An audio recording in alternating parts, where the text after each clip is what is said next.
What's up, guys? All right, today I want to talk about why contractors and really all vendors screw you over, or at least that's the perception that you get.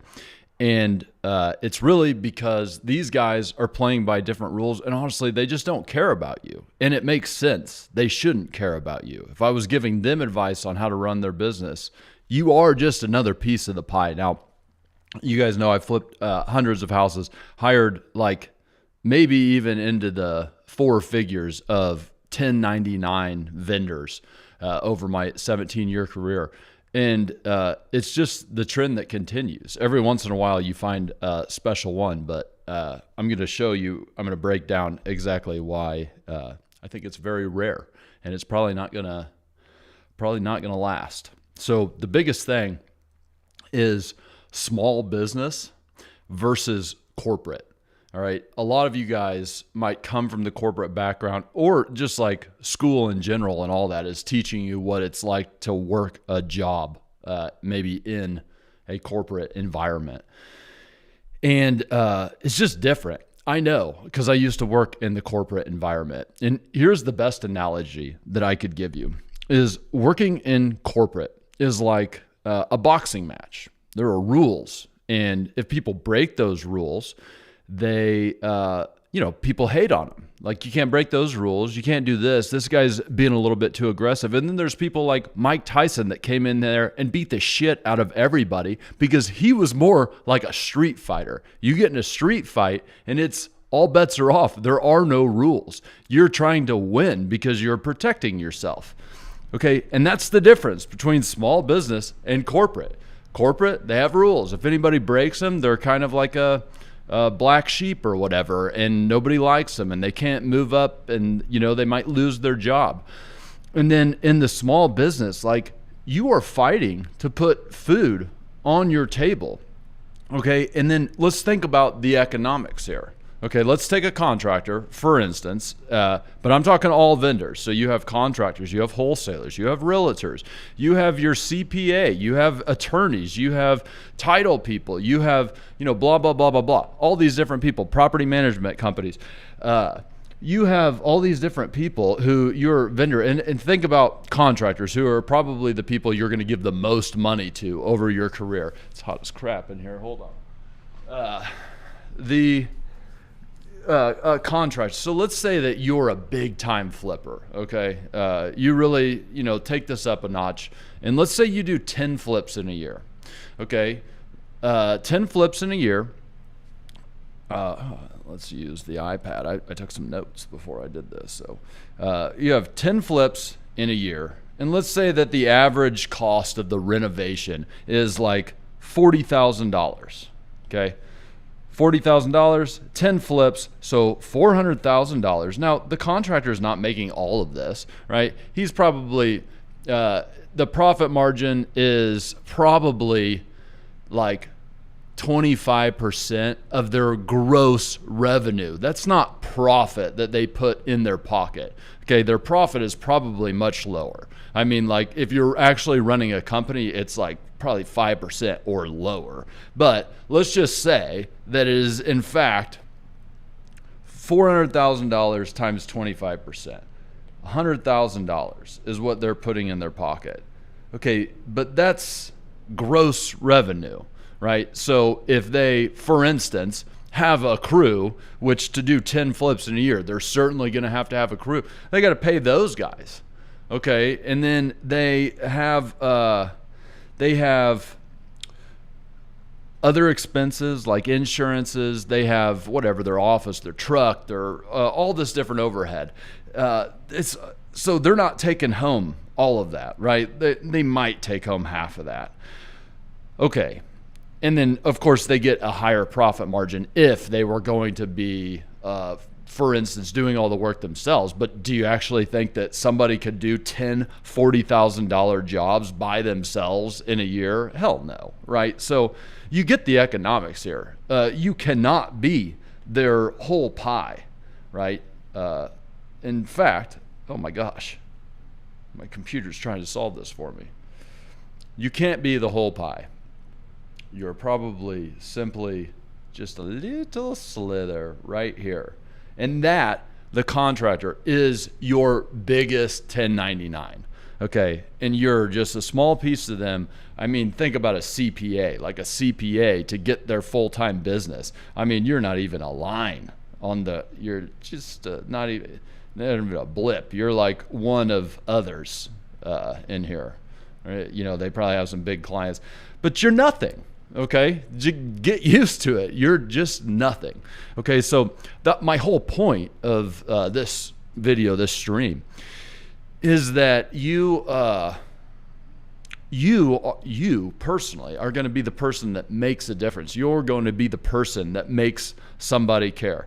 Okay, so small business versus corporate, boxing versus a street fight, right?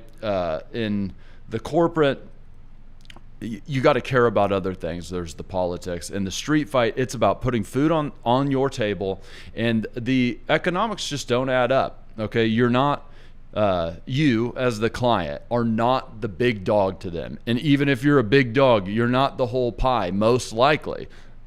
It is a goal, of course, with contractors, is for me to become the whole pie. But you're not the whole deal, and you got to accept that.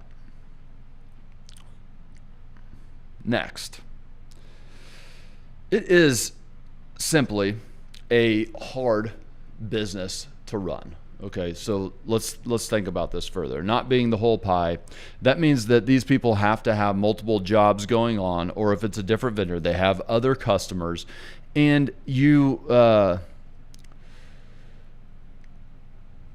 simply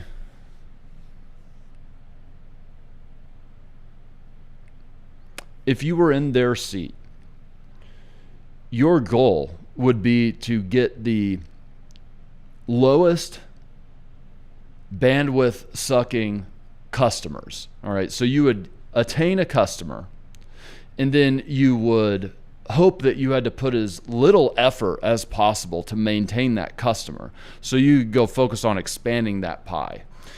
And so this happens often. You know, it's like, you've probably gone through this before, where you hire a service and then you get put on, perfect example is a realtor. Okay.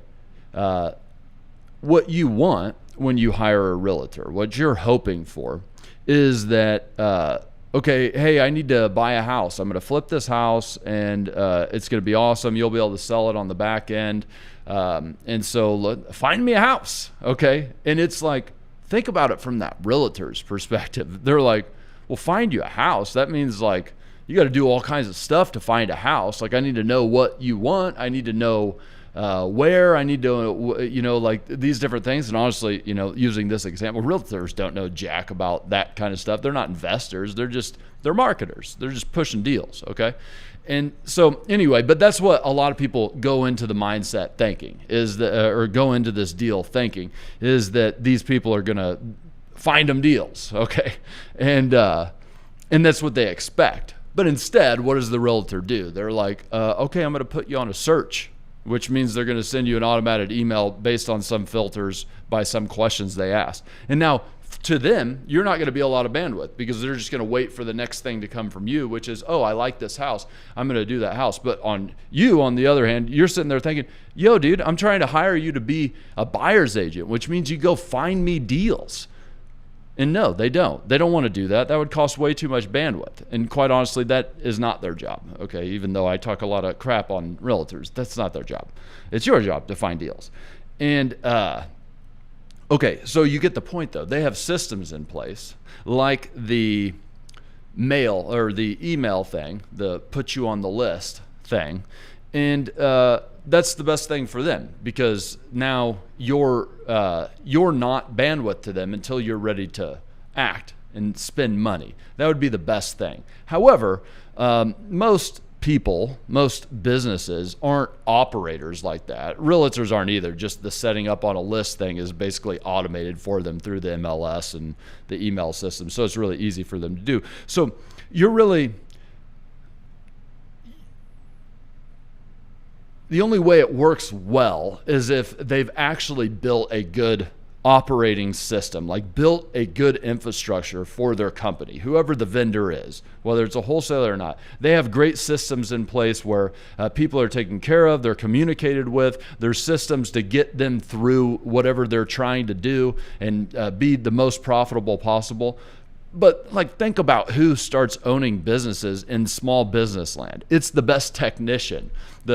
So using contractors as the example, the guy who knows how to drywall the best, he's like, oh, okay, well, I guess instead of working for this guy, I'll just work for myself. And eventually people start hiring him. And then eventually he starts hiring some people because he gets enough jobs. But nowhere along the way did he learn how to run a freaking business. And so his business is sloppy as crap. His overhead is probably more than it should be. He's not very profitable. He's barely putting food on the table. It's constantly a scramble. It is next to, just like paycheck by paycheck most of the time.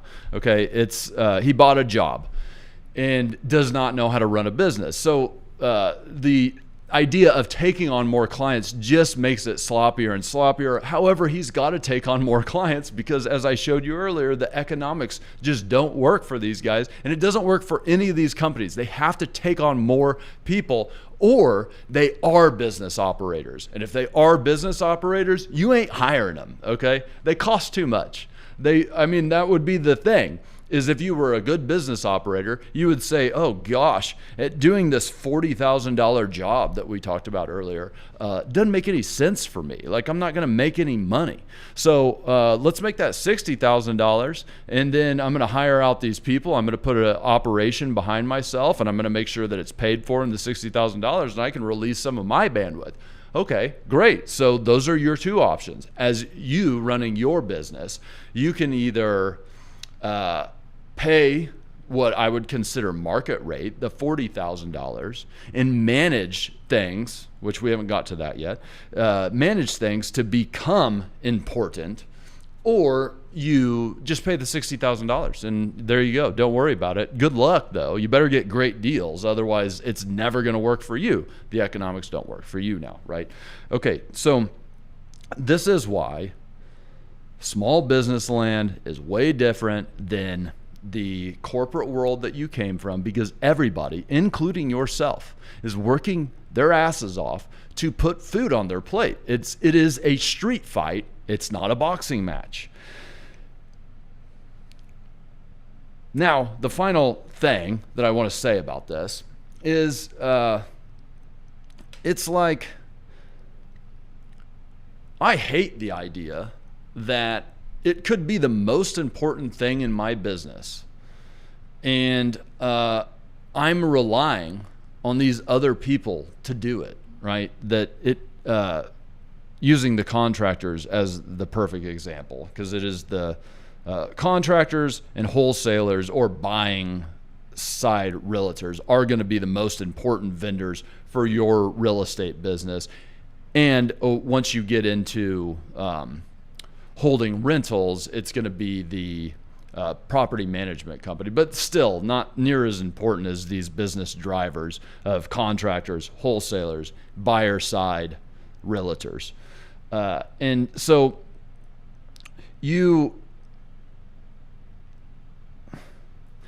end up, especially early on, because you hear all this stuff about you got to build a great team, and basically, especially if you came from a corporate background, what you think that means is that you got to find this person that you trust and you hand it off to them. And I agree, like I've read Simon Sinek, I've read It's Your Ship, like all the leadership books back in the corporate day. You do it like book club or whatever, and I believe all that, and I believe that it all works in the corporate environment, in the boxing match, right? But in a street fight, it all goes to hell. That doesn't work here, guys.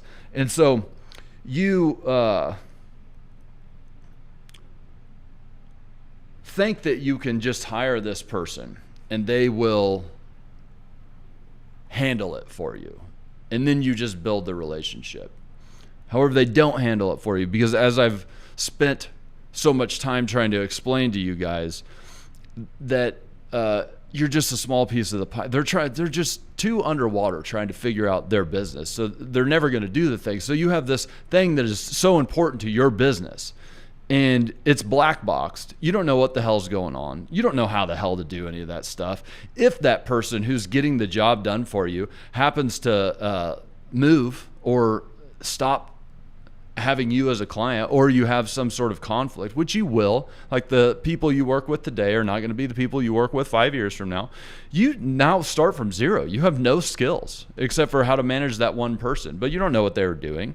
Okay. And so that's why my methodology is all about, especially these like important things, is not DIYing it, but MIYing it. Manage it yourself to understand it, like truly understand it, and then you can truly manage it. And then, of course, all of the tactics that I have to be the most important person to these people, which pretty much always comes down to never being behind on the money. I am never going to frickin' pay for something before the job gets done, because then, you know, all of these pressures that we talked about throughout this whole live stream, they're going to get to them. It's not that the contractor doesn't want to come back and do what they said that they were going to do. They truly do. They're great people. Any of these vendors, they want to come do it, but their business is so damn tough that they can't do it, because if they do that, it is going to threaten them putting the food on their plate. Of course, someday they'll get back to it and you'll push your way through it. But it's so much easier if you use the money as the manager. It's the manager for everything. Okay, just think about it. Like, realtors get stuff done for you. Why do they get stuff done for you? It's because they don't get paid unless they get the shit done. Okay, they have to go, for instance, a listing agent. They have to get pictures taken. They pay for that. They have to do the marketing. They pay for that. They put a lot of time in. They got to go do the lockbox. They got to do all the paperwork. They put a lot of time in, and they get paid when that thing sells. And so they're hungry to sell the thing. That's good. They hunt what they eat. I love that scenario. But then on the other hand, with contractors who have to do way more. Okay, you guys are all like, oh, well, they required payment up front. No, they didn't. They required it from you because you didn't know how to build the authority and ask the right way. But yeah, that's the ultimate manager. You got to set it up to where it's a hunt where you eat, hunt what you eat situation. And because of all these things that I talked to you about. Guys, you got any questions out there? I see a few of you. I'm going to wrap it up pretty quick here. Just always, you know, I'm always thinking about how much different it is out there between the small business and the corporate. And the boxing versus the street fight analogy, I think is perfect. And I think that just a lot of people get dropped into it and they expect things to be different. And, I don't buy into all the crap about, I guess there's two sides of it. There's the build a great team, which basically like the way people perceive the build a great team people is pull your pants down, if you trust them. And just let them do their thing, and they're just going to do it for you the best possible. Okay, that's the one side of it. And then there's the other side that everybody's out there to screw me over. They're maliciously, intentionally trying to screw me over. It's neither one of those. Okay, that's not how it is in reality. Okay, they're not trying to screw you over. They're trying to prevent themselves from getting screwed over. And all of it, all small business is tough as shit. Okay. They're always facing things. It's stressful. It's hard. It's to work for your own freedom instead of working for somebody who's doing the same thing. To work for your own freedom is hard as crap. And it's just, they're going to face things that they never expected to face. They're not equipped for it. They're struggling. Okay. And they're not bad people. Most of the time. Of course, there's one or two, and those are the ones that you hear stories about. Like, you never hear the planes that land safely at the airport. They never make the news. It's just the crashes. Okay, so that's where that all comes from. The contractor who ripped people off for all kinds of money. And yeah, but most of the time, it's just because it's been tough for them. And these people over here, the build a great team and trust them totally. Okay, you could do that if you're overpaying the crap out of the people, or every once in a while you find a good one because they're coming up. Okay. They haven't quite figured out they know how to operate their business. They care a lot. And they're like motivated. They're like hyperscaler type of people. And they're like really focused on, like, you're one of their first clients, and they're going to help you so good. And they're talented, and but then eventually they figure it out. And now, it's the same situation where you could overpay for them. Okay. Hey, Benny, what's up, man?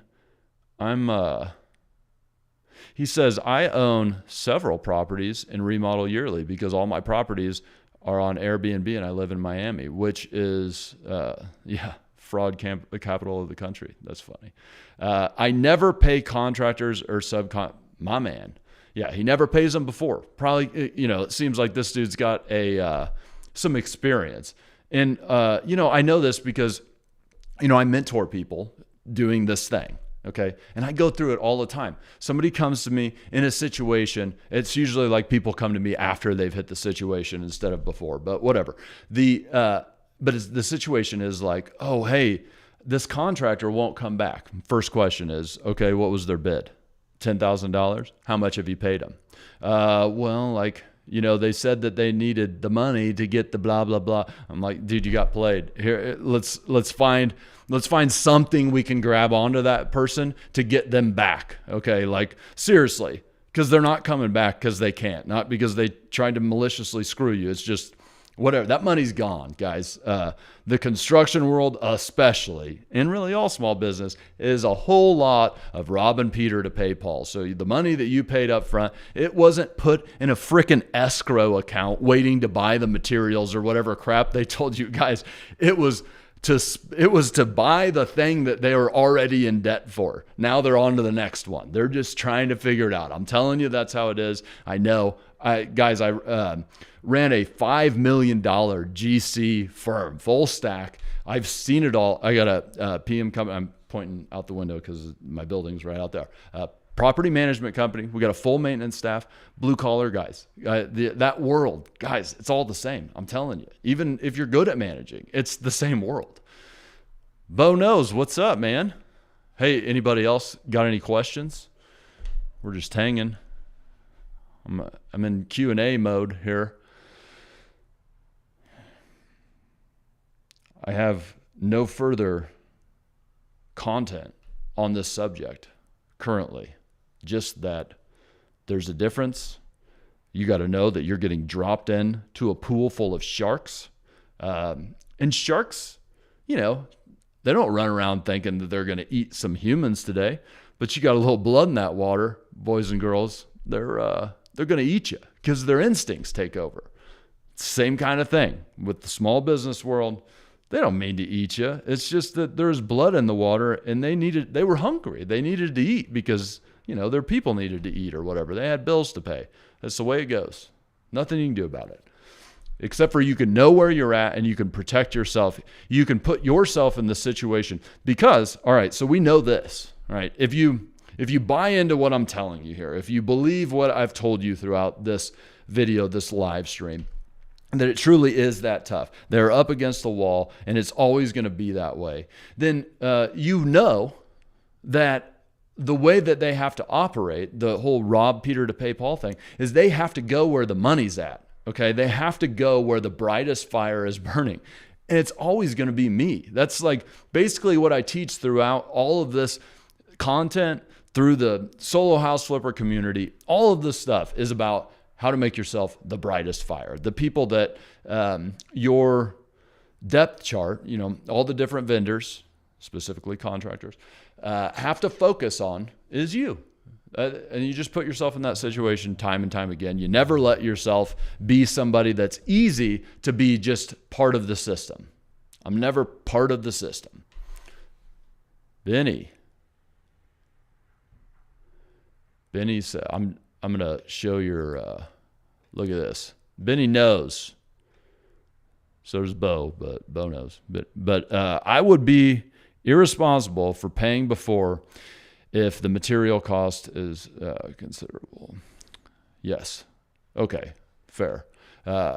Yes. He says, I would be irresponsible for paying before even if the material cost is considerable. I will buy the materials so the workers aren't out any money. Yes. Okay. This is perfect.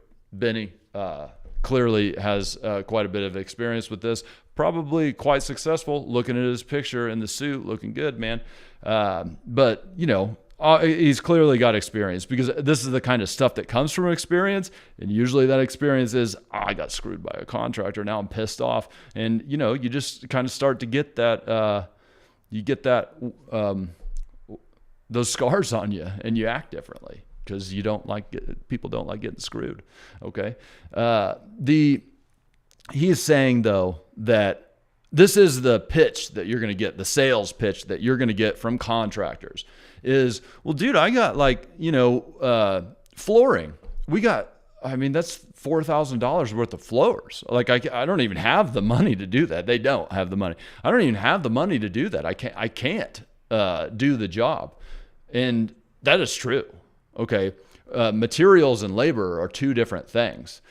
And that means that you pay for it. However, you don't want to be material bitch. That eats up a lot of people's bandwidth, where they are running around, going up to Home Depot. They have stuff in the back of their truck all the time. They're just the material runner. That's like a job that you took on. It is affecting you being able to run your business effectively. So what you do is you set up a Home Depot Pro account. It's that simple. Or Lowe's Pro account, or all of the places have Pro accounts. And they do phone sales. That means that the contractor who is winning the job goes and fills up their cart for all the things they need on your project, and then Home Depot calls you, or they even have a text to confirm. So they text me and they say, hey, here's all the shit this guy wants to buy. It's going to cost this much. And they even send me a pre-receipt so I can look and I can say, yo, dude, why are you buying untreated 2x4s? We're doing a freaking deck. What are you doing? Or my favorite are deck screws. Hey, so I noticed that you're doing, you're putting in electrical boxes today. And I also noticed that you got deck screws. You know that you can't use deck screws for anything other than deck screws. That's a little inside joke. Anybody who's managed contractors, just know deck screws are the cheapest ones. So everybody tries to use them for everything, and they're only meant for decks, damn it. Okay. So the Home Depot Pro thing, you set it up. It's got a manager built in. You get to look at the receipts. A lot of people are going to say, I hear this in the comments sometimes, where they're like, hey, why don't you set up, why aren't you going to the supply houses instead of Home Depot? Like almost, I don't even know how to explain it. It's almost like I'm a lesser person because I go to Home Depot. Here's why I do it. I don't care. Even if, for one, is the product better at the supply house? Does it make my house sell for $1 more? No, it doesn't. So I don't give a shit about that, for one. And two is does it cost a little bit more? Not as much as it would cost trying to deal with these people that don't have like the corporate structure behind them like a Home Depot does. Like they got the online things and all that. You know how easy it is to manage your business through something like that? So even if I have to pay a little bit of tax on there, I would be fine. And the convenience, man. It's the convenience. It's great. Love it. Everything in one place. Bo Knows is hitting it hard today. Here we go. He says, when I work for others, I usually have to pay them a third of the labor to start with. I usually have them pay. Oh, Bo Knows is a contractor. Yes, for everybody who doesn't know that. He is a contractor, handyman type, and he usually has them pay for material plus. Here's the deal, Bo Knows, and I know your real name. I just don't say it on the YouTubes here. By the way, just so you don't think I'm a dick. The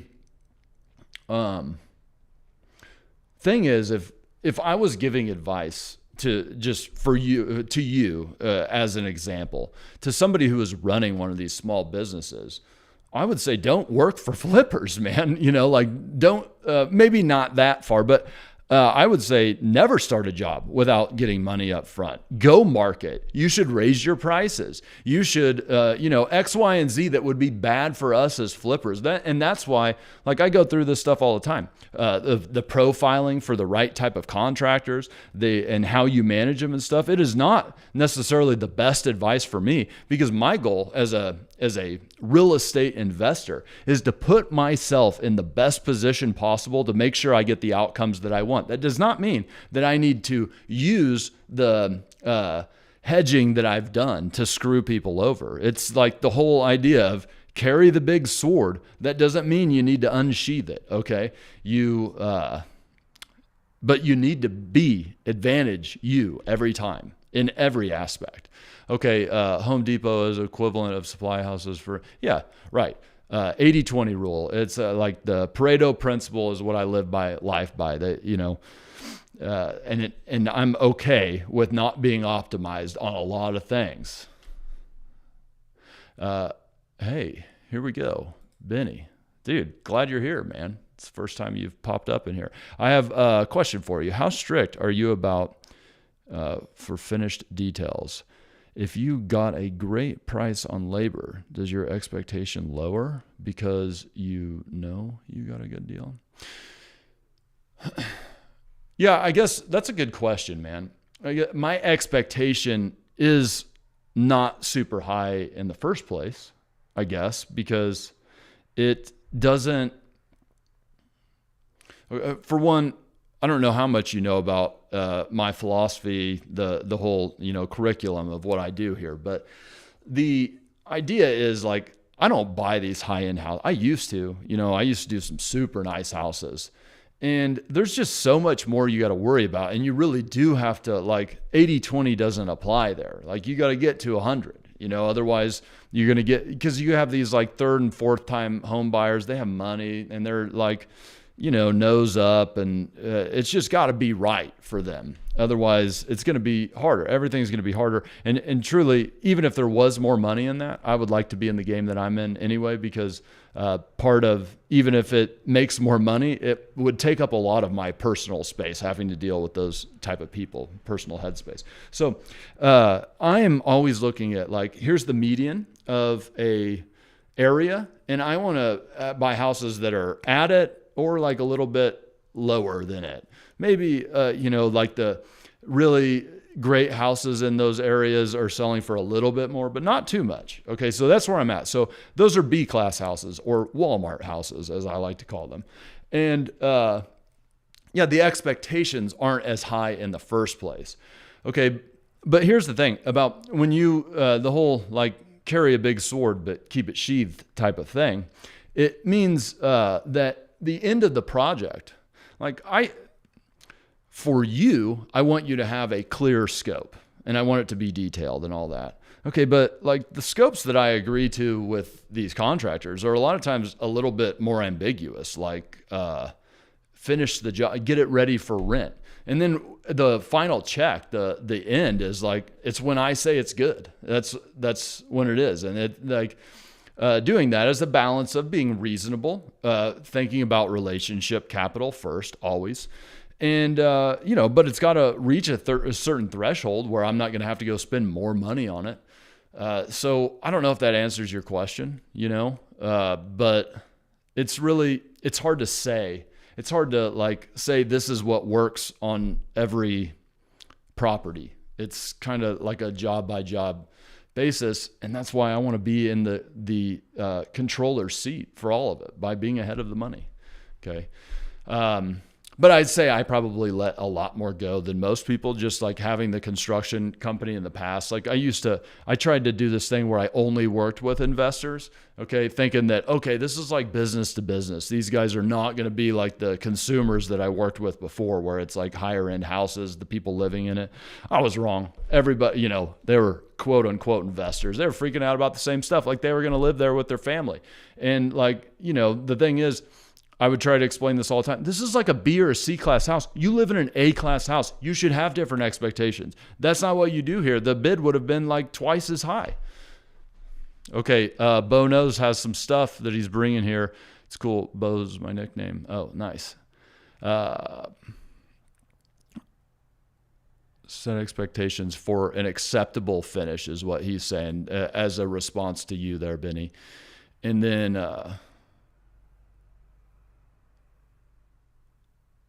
yeah, Ross has working relationship with his guys, not a fresh contractor. I'm not sure what you mean there that I have working relationship. Just, basically it's like relationship capital is the wind behind the back of your business. Okay, so you set up the structures or whatever, the different frameworks and all that kind of stuff, the operating system, but the wind blows everything through it. That's the relationship capital, is the wind that's blowing everything through it. And if the wind stops, everything stops, and so you always got to be focusing on that. I'm working that right from the start. And truly, I'd have to say that I am a lot more forgiving about things early on in building a relationship. But after I know that I've got a lot of relationship capital built up, well, I start to do some I get a little thrifty. Oh, wait, no, thrifty. The opposite of thrifty. I get a little spendy. And, like I might ask for some more things that I didn't watch or didn't ask for before.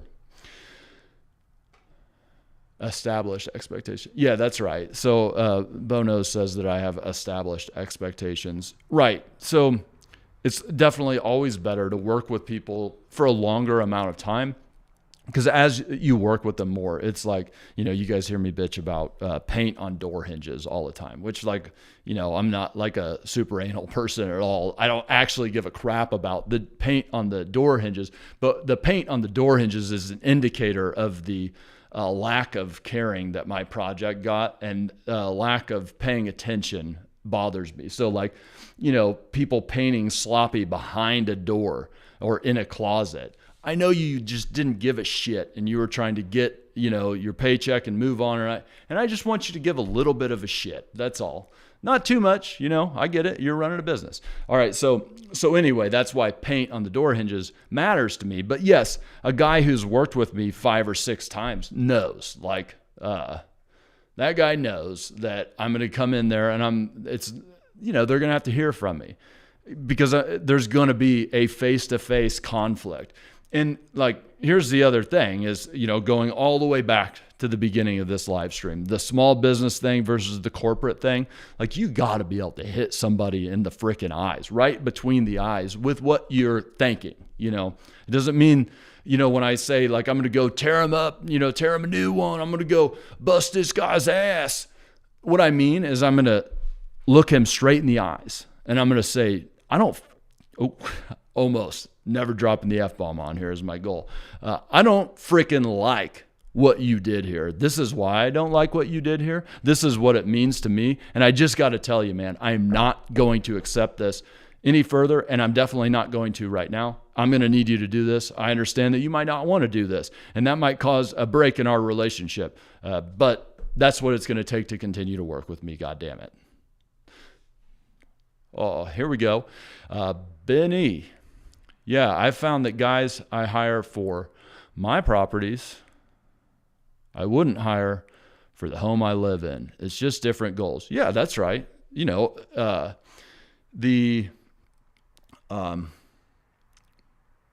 Whatever you go to Walmart, it's because, I want to know that that's the same stuff all the time. And it's basically as cheap as I can get it without having to spend too much bandwidth on it. There's probably little shops here and there that I get it done a little cheaper. I'm going to Walmart. I can go to Publix, that's the nice store around here. And, they have some nice, they'll carry my groceries to my car for me. Some person half my size will carry my groceries, make me look like a little pussy. But anyway, I never accept that. But, yeah, it's a different thing. It's cool. It's, it's nice if that's the kind of thing that you're into. You also pay double for the same ribeye steak that you buy at Walmart. So whatever your deal is. And I will say on the retail, customer or a consumer's house, I have gotten work done on one of, my personal house. And, use the same kind of contractors I use. And I'm like, I walk around the house and I'm like, oh my God, I've never even looked at this crap on like these other houses. And all of a sudden I care about it. Like I'm being such a little baby here, but there is something about your nest. I guess there is no different. And there's definitely something about my wife chewing my ass out if I don't get it done right. So maybe that's what's going on. I don't know.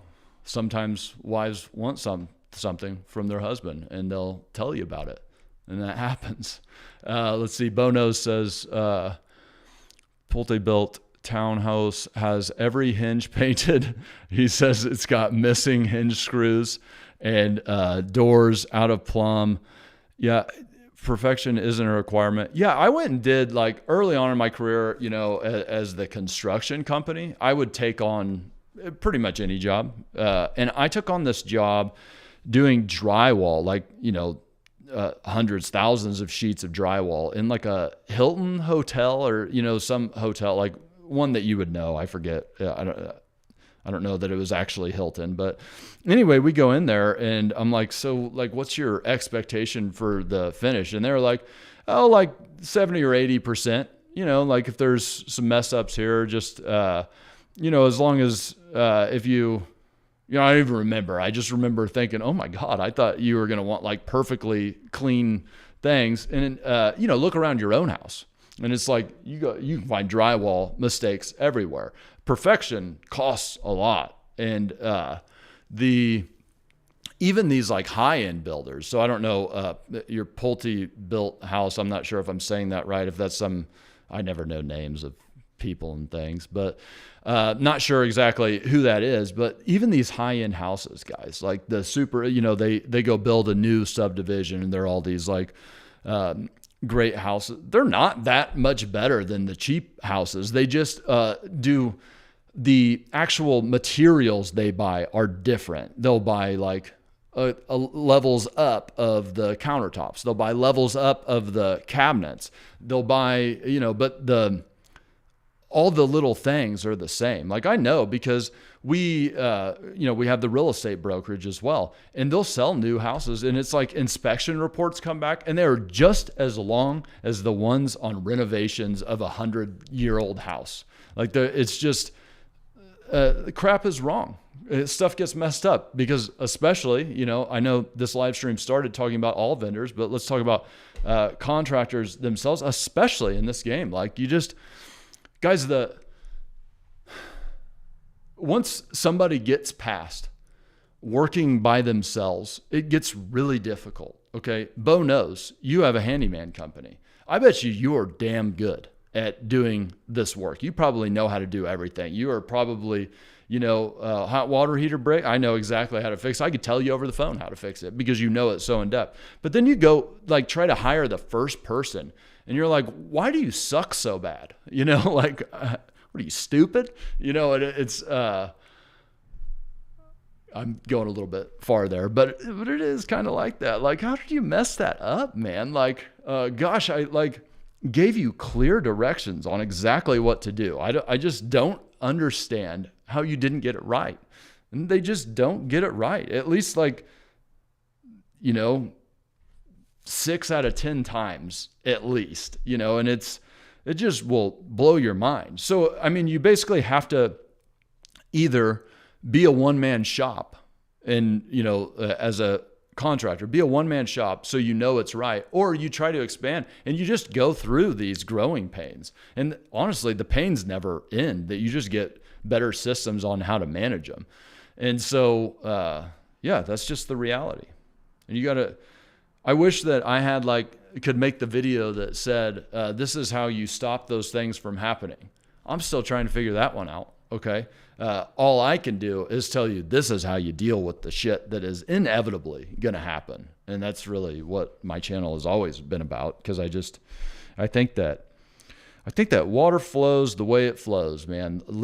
Path of least resistance. And it's always going to do that. There are like times where you can get people to change how they're acting towards you. But what you are doing, if you actually get the vendor to do whatever thing. Let's say it's like something as simple as I would rather have my scopes of work or my bids in this format. Okay, if it's something as simple as that, seems simple to you, but to them that is pushing them against the stream, and they have to swim against the stream. Therefore, they're using energy to swim against the stream, and that energy has to be taken from somewhere else. And that's either, doing more work on other projects or relationship capital, or they need to regain that energy by more money because you've all of a sudden became not the 80-20 for them because you're making them do all this shit that might not be hard for you, but to them, it's really hard. It's a lot for them. Okay. So those are things that I'm always thinking about. And the whole, the water flows idea is a philosophy that I use basically across everything. I'm saying that this is the way business works. This is the way their business works. This is the way most small businesses work. And instead of trying to go against the current, figure out how to jump on that thing and go with it. That's what I'm trying to teach you guys. Bo Knows says Pulte's Trump's housing secretary, third largest builder, FYI. Oh, nice. Okay, cool. Great. Shows you how much I know about the politics. Okay, let's see. Oh, here you go. You did a video. Oh, we're about to change directions.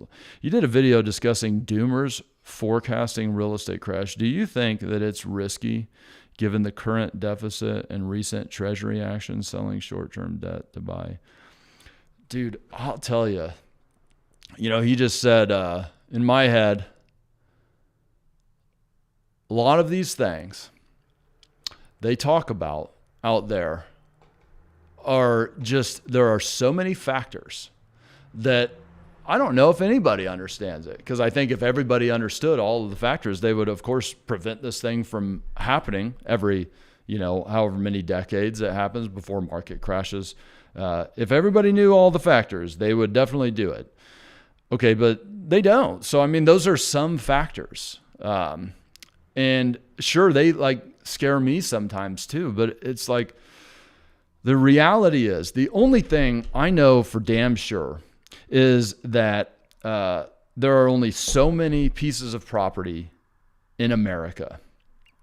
And I know that people are always going to want property because we always need places to live. And on property is where you build places to live. And so I know that because of that scarcity, supply and demand will forever be on my side in the long term.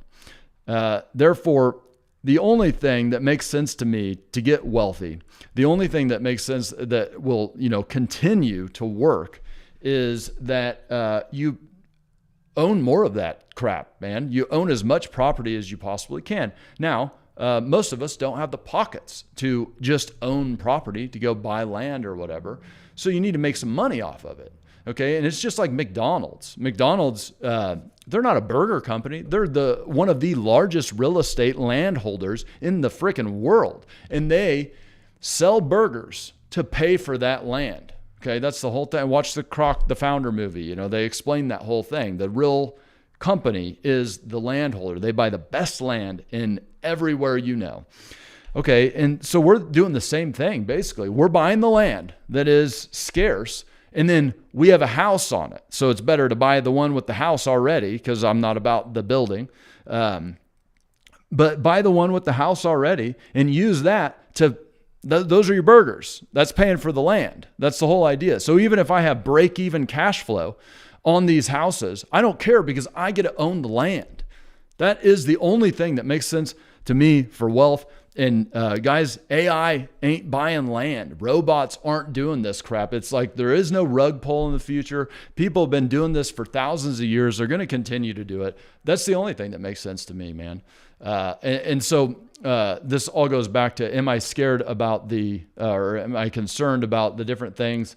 Okay, the whole point is that if I know that owning the land is the only thing that makes sense to me, then I need to get it in the safest way possible. That's why I don't do the new builds, because then I'm holding land and I could get screwed trying to make those payments or whatever while I'm waiting for this thing to go into service. But even in a market crash, people have to live somewhere, so they you still have renters in there. So all I need to do is make sure that I always get these houses in a way where I'm not in a negative scenario, okay, which is I need to make sure that it's either cash flow positive, or with a very conservative underwriting, it's even, cash flow even.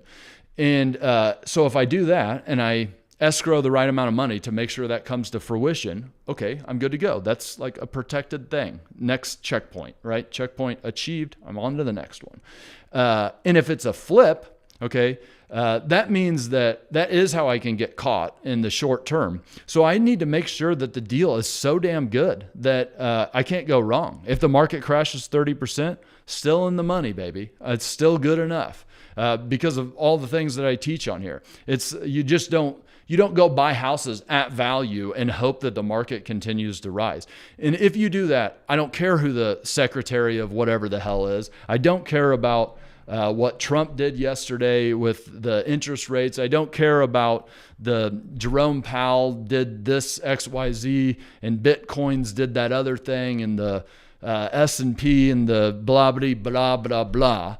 I don't give a damn. All I give a damn about is that house that I'm closing on tomorrow. Am I going to be in the money the day I buy it? And do I have a construction plan that gets me to make that thing livable so I can put a tenant in it, or I can go sell it to the open market? That's all I got to care about. And do I have the money escrowed to make sure I can make that come to fruition? And personally, there are some of those other things I do care about, but in relationship to my house flipping and real estate business, I don't give a damn. It does not affect me whatsoever. I don't let it in my head because it just doesn't matter. The investor is all of it, or it fails.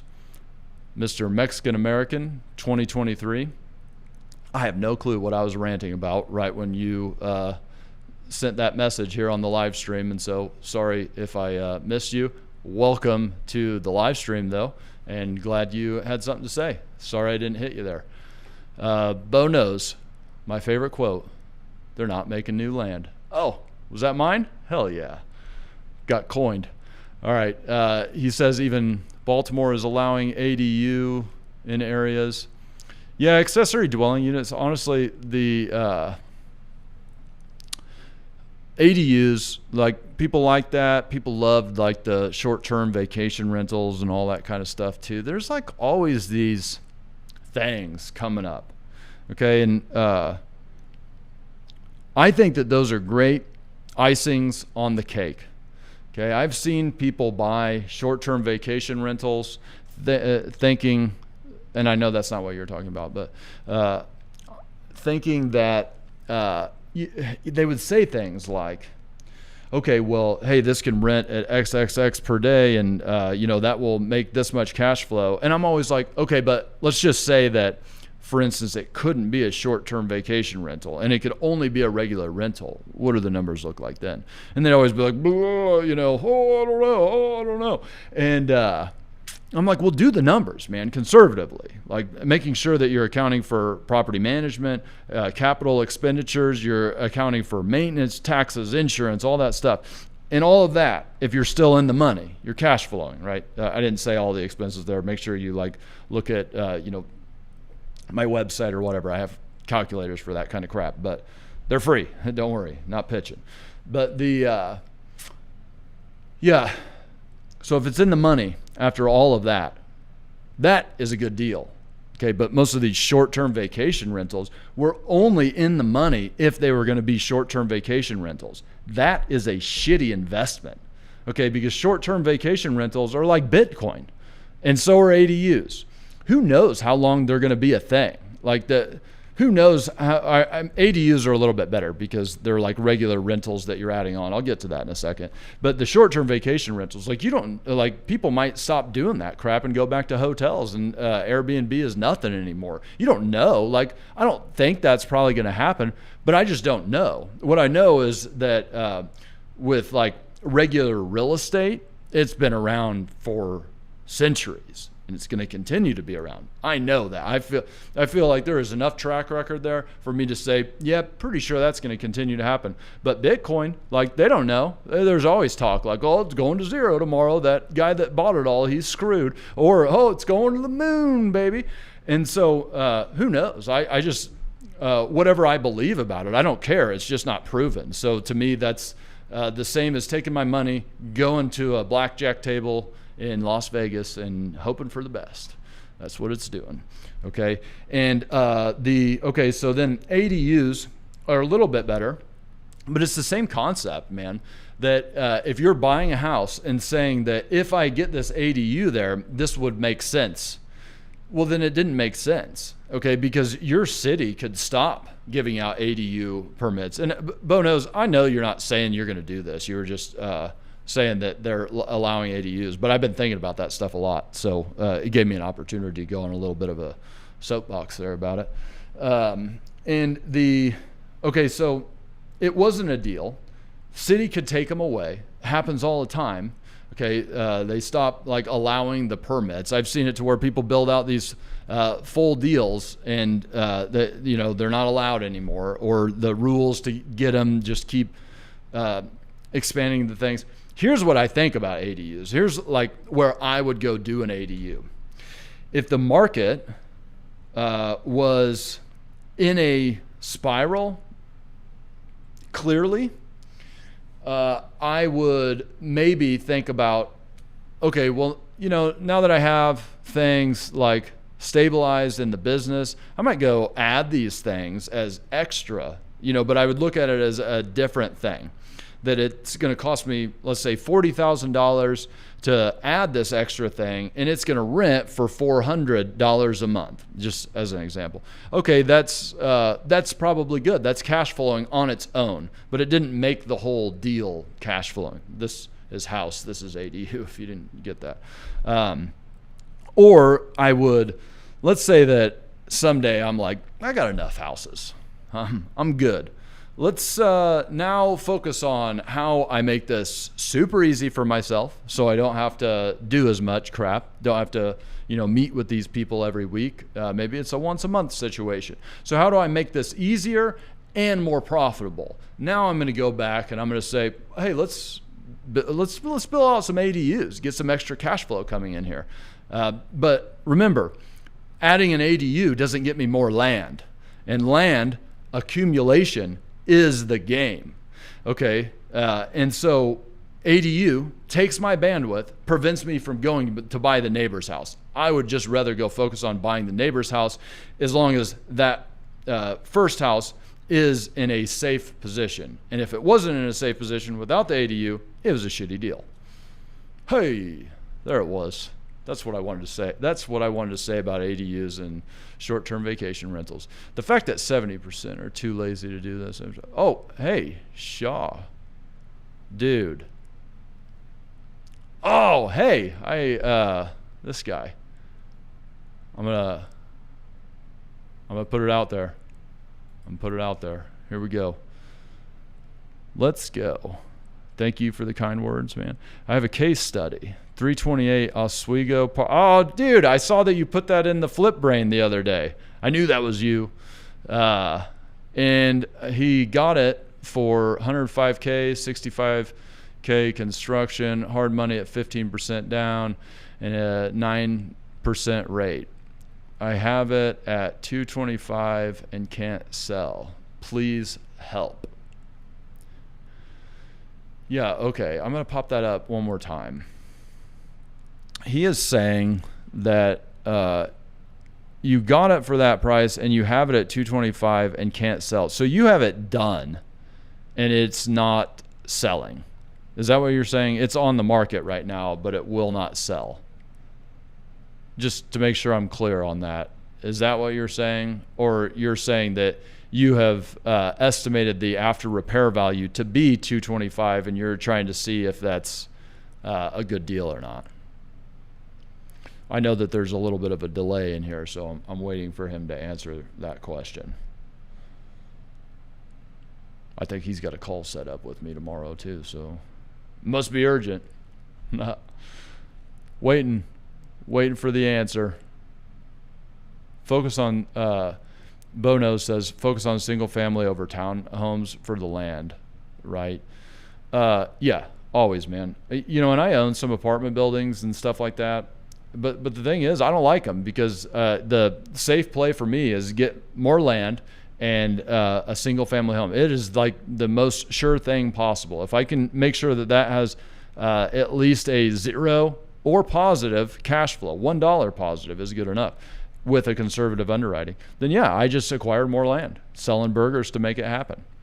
And, you know, houses are the most liquid thing too.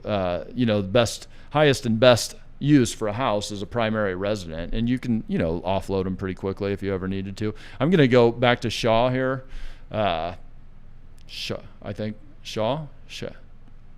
Tell me, sorry if I'm pronouncing it wrong, but it's on the market for $225, won't sell, multiple price reductions.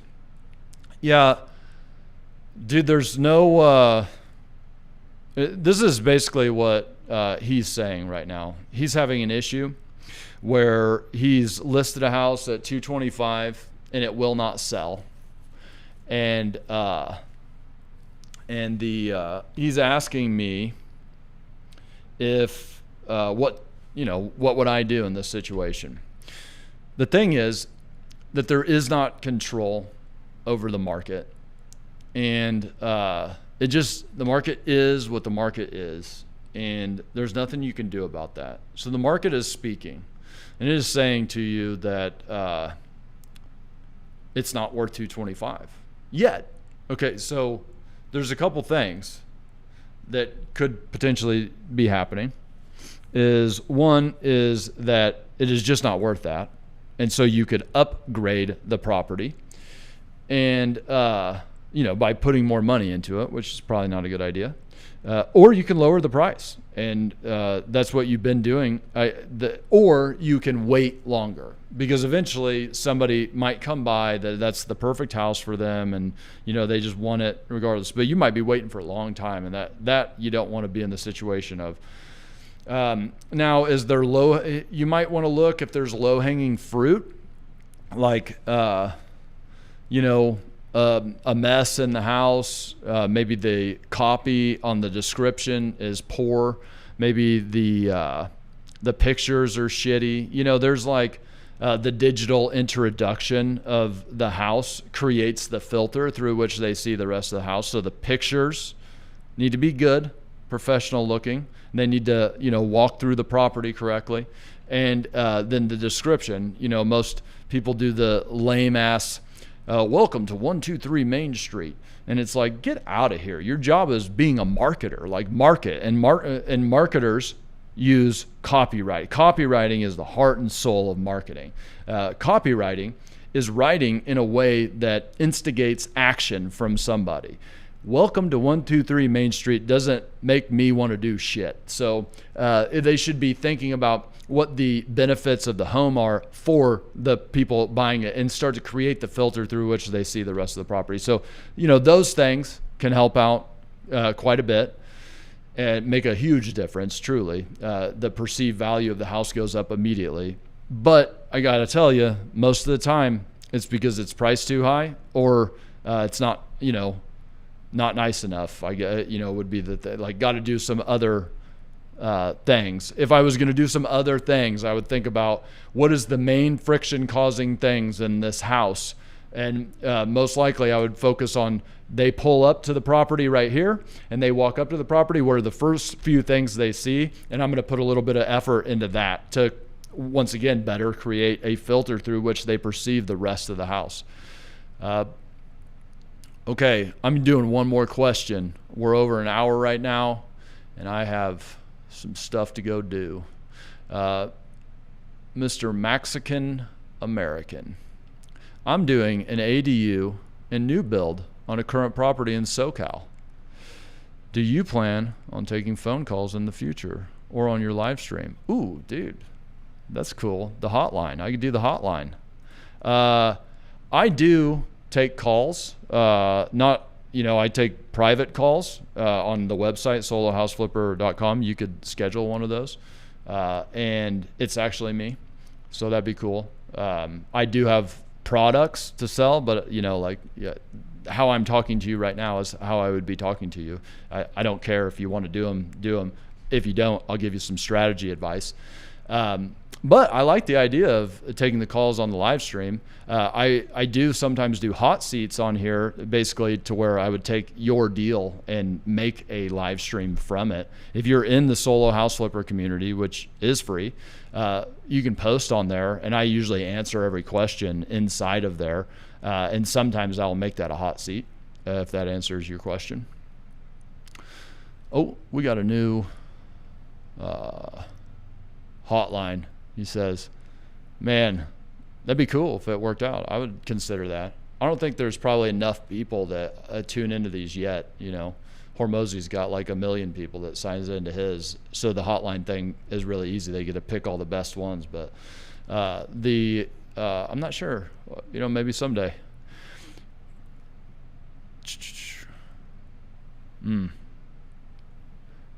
Well, hey guys, I got to get on with it. I'm sure you guys do too. I appreciate you. This is fun. I have a really good time with these live streams, and appreciate the engagement. And I'll talk with you guys soon, probably tomorrow, unless something comes up. See you later.